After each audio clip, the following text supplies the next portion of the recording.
Let's see who have the best thumbnail. That's pretty good. Tasteful thickness of it. Let's start. Google Orange Space. Let's scroll and choose one. It's downloaded. Now search Anim Space background and download this. Now we open Piscart, which is a free app. I advise you to search Piscart APK Premium. We change the blending mode. Now we are going to add more stuff. My head and chef. We move everything to the left and we add more stuff. As for the phone cover, Google phone PNG. Now we open text, best thumbnail, and we choose a good style. We add shadows.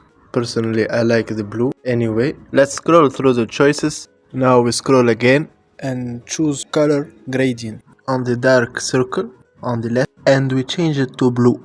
The same for the right. White is better. Now we scroll and choose stroke. We change it to the black. Looks very fine.